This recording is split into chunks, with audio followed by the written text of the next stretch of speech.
Okay, we're back. We're still at our fancy operation function, which we just saw it in action.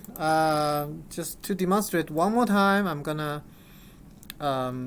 just clear everything so that there's nothing in workspace. Then I'm gonna, see it. Then I'm gonna do the yeah. Well, let's do 100 and maybe what is it? 37. Yeah. So basically, what it does is that it's gonna take 100 times 4 became 400, and then add 37 to it. So this entire thing should give me 437. So I just enter it. Yes, you got 400, 437, then output 437, and then you output it as 437.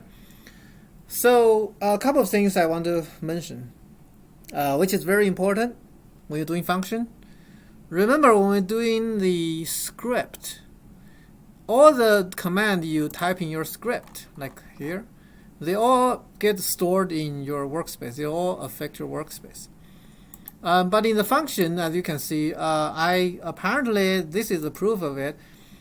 While I'm running the function, there is a variable a created to store 4 times x, and here it proved that it's there. It was there.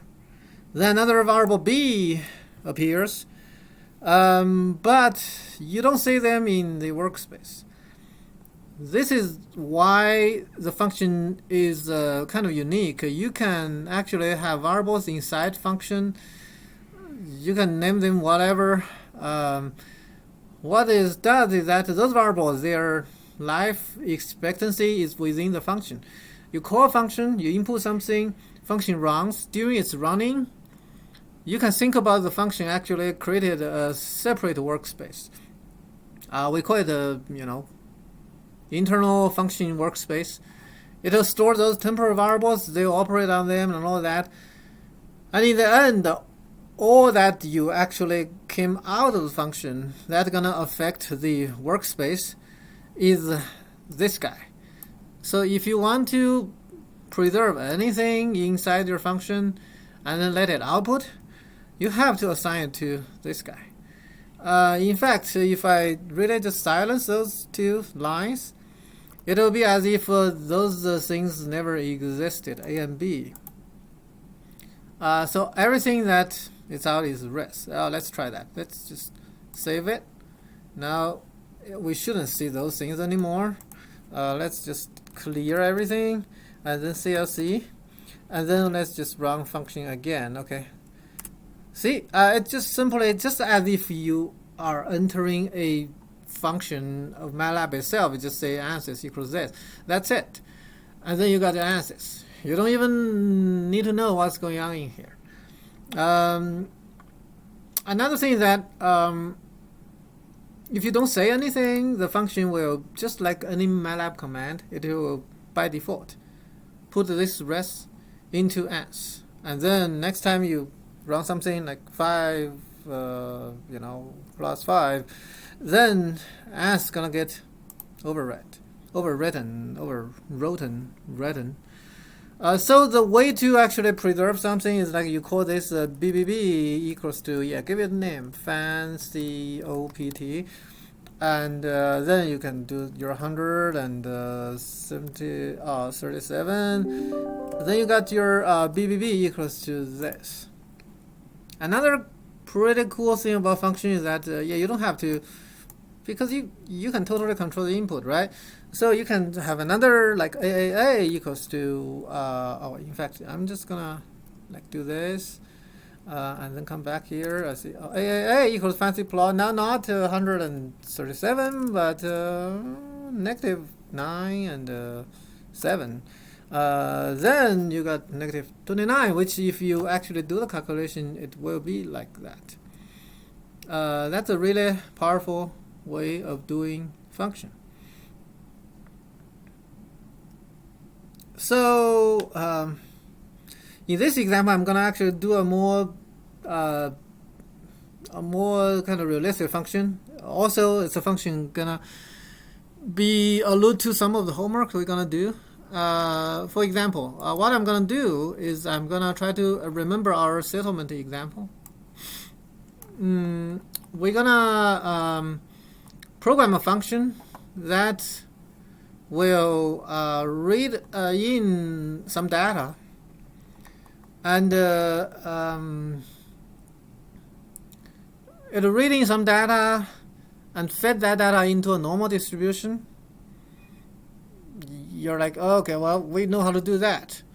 Oh, more than that, it will actually generate some more fake data using the normal distribution it fed it, depending on how many data you need. Yeah, this doesn't really sound very clear, but I think we'll program it while we go. Okay, so let's do that. So for function, you always have to do function, and then you always have to do breathe out or whatever you want to call it, equals to. We'll say this is norm generation data, which means we're gonna do normal distribution generation based on data. So apparently the input will have some data, right? You have to give me some data for it to fit the distribution generated. Then the next question, like, think about this as if you're gonna ask your future user of your program. You're gonna ask him or her how many fake data you need. Okay. So let's say someone wants 100. That's enough for them. Someone say, oh no, you know what? I want 1,000. But you're like, okay, whatever. I'm just gonna assume everybody want n, this much fake data. The good thing about programming is that, yeah, I think that's all we need for now. I mean, if later on when we program it, we find out we need more input, we need to ask our user more questions, we can always do it. And then of course, we're gonna just say, okay, this function fit the data to a normal distribution. Then it will generate n samples from that distribution. Then you say the output will be the parameters of the normal distribution and the generated data. Okay, that's fair enough. In fact, it is very good practice when you're doing programming to also tell what is input. Data is the data vector used to fit the distribution. And then, although it is very apparent, but you still do like n is the number of samples the user needed. Okay, if you have those set up like this, even if you totally forgot what to do, or even if you just send this function file to another user you're not there to explain, they will be able to use it. That's always the goal of us writing those notations for all the data. Okay, so first of all, you're gonna do the normal fitting thing. We covered that in our class. So you do the mu and sigma equals to norm fit, right? Yeah, if you don't know how to do it, just look at the help. Okay, so I'm just gonna like plow through here. So you're just gonna call another function inside and just fit it. So now you got a mu and sigma. Then what you do is you're gonna do the temporary variable. Yeah, let's do that. And then you're just gonna norm R&D. So generate normal random variables. And then you got the mu and sigma, which is what you got from the normal fit from your program.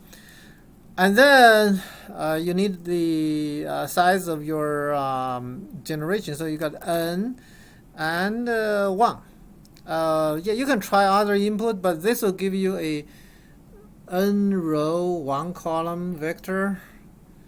That is your generated random variable. Okay, you do that. Yeah, maybe what we want to do is that we want to just check if we did it right. So we do a histogram. I just temp. I mean, like this sentence, you totally don't need it, right? You didn't promise that you're gonna plot it, but just for this video and the demonstration that we actually did it, I'm gonna let it plot it out and show you that this actually did what it's supposed to do. So then now the output, okay, res. So when it comes to output, it's kind of iffy, right?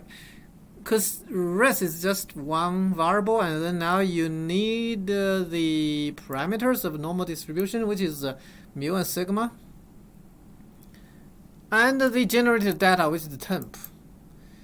So apparently, if you just do res equals temp, it'll output the generated data, but your mu and sigma will be lost.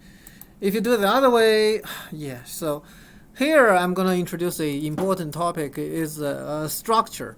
So in MATLAB, you can actually do a variable as a structure, which means like res can be a structure. Then you need to do, what you need to do is res dot mu. Then you can just say, hey, that's equals to mu. Then you can do res dot STD, standard deviation, equals to sigma. Okay, and then res dot R&D, let's just say data equals to temp. So what this does is that you can think of res as a kind of tree structure. Under it, there are 3 parts. Those 3 parts those two can be just a number, and this part can be a vector of n size. Then what it does is that it'll all output it into res as a structure. What is doing here? Okay, best practice. Yeah, sometimes they'll give you that. Okay, I'm gonna listen to it. Okay, so now we can save this, and then we'll see what happens. Save, and then again it'll recommend, and then it'll give me this similar to this. So I'm just gonna accept that, and then save it. Done. Okay. Yeah, that's how you do this function, and we're gonna try to pick up with another video and show you how to use this function.